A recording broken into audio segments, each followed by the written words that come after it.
जय हिंद मेरे प्यारे बच्चों, आप सभी का स्वागत है।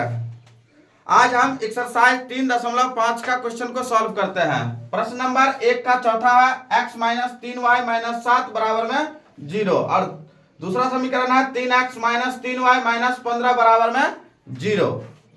तो इस क्वेश्चन को हम लोग सॉल्व करते हैं। तो इस क्वेश्चन को सॉल्व करने के लिए हमें सबसे पहले इस क्वेश्चन में दिया हुआ है कि निम्न रैखिक समीकरण युग्मों में से किसका एक अद्वितीय हल है और किसका कोई हल नहीं है, या किसके अपरिमित रूप से अनेक हल है ना। तो अद्वितीय हल की स्थिति में उसे ब्रज गुणनखंड विधि से ज्ञात कीजिए, है ना। जब अद्वितीय हल होगा तब इसको चेक करते हैं, है ना। तो a1 क्या है हमारा, a1 कितना है, 1 दिया हुआ है ना। इसके बच्चे नहीं पूछा तो क्या है, 1 है, नहीं पूछ रहे तो अपने मन से ही 1 मान लेना है। और b1 क्या है, माइनस में 3 है, और c1 क्या है, माइनस में 7 है, और a2 क्या है हमारा, 3 है, और b2 क्या है हमारा, माइनस में 3 है, और c2 हमारा जो है माइनस में 15 है ना। चलो अब देखो, ये हमारा 1/3 बराबर में अभी लिखते हैं, पहले चेक कर लेते हैं। तो -3 बट्टे में -3, माइनस से माइनस कैंसिल हम लोग कर देंगे यहाँ पे, है ना। तो हमारा देखो 3 से 3 भी कैंसिल हो गया, तो ये हमारा हो गया 1, नीचे में भी 1, है ना। तो हम लोग तो यही देख लिए कि 1/3 नॉट इक्वल टू 1/1, यानी ये x के बराबर नहीं है। तो ये क्या हो गया, ये अद्वितीय हल हो गया ना। तो हम लोग लिखेंगे a1/a2 not equal to b1/b2। जब पहला ही हमारा मिल जाए इस तरीके का, तो हम आगे हल नहीं कर सकते, है ना। आगे हम लोग को करने की कोई जरूरत नहीं है। तो हम जब हमारा ये किसका हो गया, ये हमारा अद्वितीय हल हो गया, है ना। ये हमारा अद्वितीय हल होंगे, है ना। चलो, तो जब अद्वितीय हल होगा तो सवाल कहता था कि जब अद्वितीय हल होगा तो आपको क्या करना है, एक्स वाई का वैल्यू ज्ञात करना है, ठीक है। तो एक्स वाई का वैल्यू हम लोग ज्ञात करते हैं। तो एक्स वाई का वैल्यू ज्ञात करने के लिए हमारा फॉर्मूला है ब्रज गुणनखंड विधि का, जो मैंने यहाँ पे लिख दिया है। तो x बट्टे b1 c2 minus b2 c1 बराबर में y बट्टे c1 a2 minus c2 a1 बराबर में 1 बट्टे a1 b2 minus a2 b1, है ना। तो इसको मतलब फॉर्मूले पर हम लोग जो है एक्स वाई का वैल्यू ज्ञात करेंगे, ठीक है। तो हमारा फॉर्मूला जो दिया हुआ है वो दिया हुआ क्या, x बट्टे b1 c2 minus b1 c2 minus b2 c1, है ना, बराबर y ले लेंगे, है ना। y बराबर क्या होता है, c1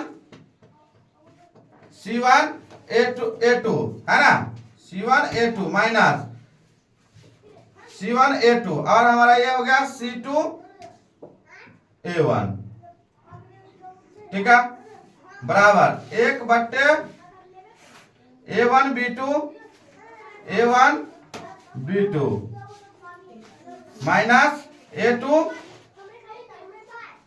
b1, ठीक है। चलो, तो अब हम लोग इस क्वेश्चन को हम लोग बैठाएंगे।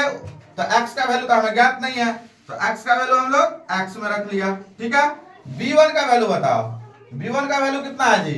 तो b1 का वैल्यू हम लोग यहां से चेक कर लेंगे। b1 का वैल्यू तो माइनस में 3 है, तो ये माइनस में 3 हो गया। इसको हम लोग ऐसे छोटी कोष्ठ में रख देंगे, गुना का साइन दे देंगे। c2 का वैल्यू देख लो, माइनस में 15 है ना। तो इसको भी हम लोग कोष्ठ में छोटी कोष्ठ में रखेंगे, -15, घाटे का चिन्ह है तो घाटे कर दिया, ठीक है।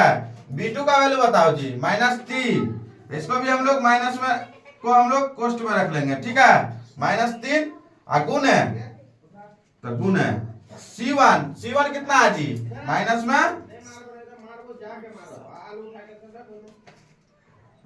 बराबर y का वैल्यू हम लोग अब यहाँ पे रख लेंगे। चलो, अब देखो y का वैल्यू तो नहीं पता, c1 इसका वैल्यू पता है, तो c1 का वैल्यू बताओ। तो c1 का वैल्यू कितना है, -7। तो हम लोग लिखेंगे यहाँ पे -7 गुने A2 क्या है हमारा, तो A2 हमारा 3 है तो हम लोग 3 रख लिया, माइनस C2 क्या है हमारा, तो C2 हमारा कितना था -15 तो हम लोग माइनस में 15 रख लिया, गुने A1 हमारा कितना है 1 है तो 1 हो गया बराबर 1 है ना। तो हम लोग जो है A1, अब देखो यहाँ पे क्या है A1, तो A1 क्या है हमारा, A1 हमारा 1 है तो 1 गुने B2 क्या है, B2 हमारा माइनस में 3 है तो माइनस में 3 कर दिया है ना।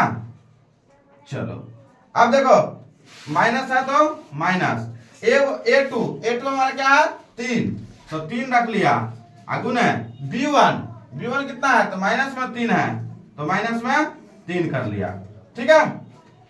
चलो आगे हम लोग बढ़ते हैं। अब देखो इसको जो है सॉल्व कर लो, है ना, हो जाएगा ना।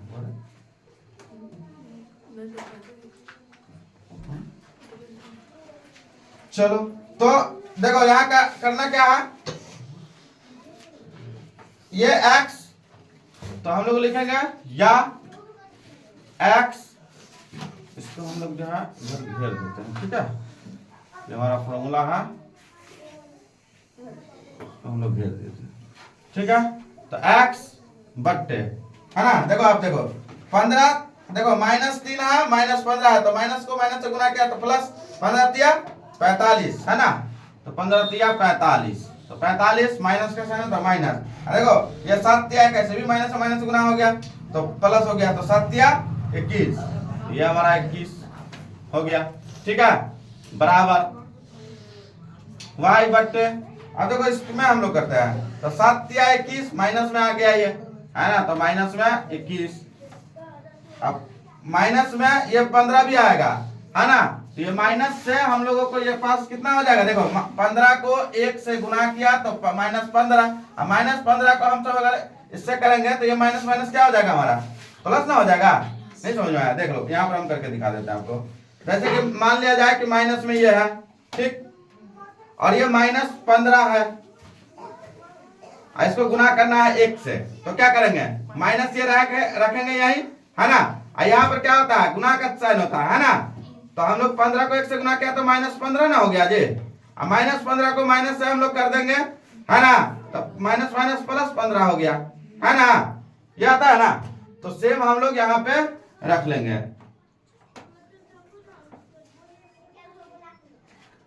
तो हम लोग रखेंगे तो 15 तो हम लोग जो है यहाँ पे कितना आ जाएगा, तब प्लस में आपके पास 15 आ जाएगा, कितना आ जाएगा प्लस में 15 है ना, समझ में आया।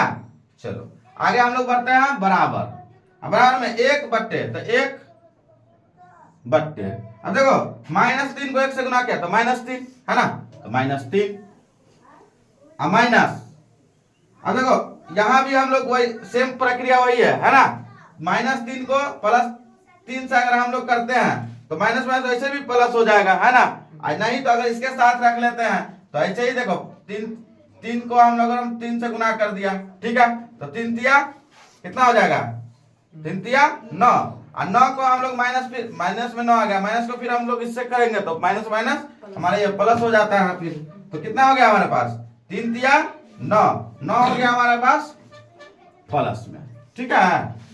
अब देखो ये x बट्टे 45 में से 21 घटा दो, कितना बचेगा जी 5 में से गया तो 4 में से 2 गया तो 2, और इधर y, अब देखो 21 में से 15 घटाना है ना, तो कितना होगा यह हमारा हो गया माइनस में 6 ना, क्योंकि यहाँ माइनस में 21 है ना, तो माइनस में ही आएगा है ना, तो माइनस में 6, इधर हो गया कितना 1 बट्टे 9 में से 3 गया तो ये प्लस में 9 है तो यहाँ हो गया सीधा 6 है ना।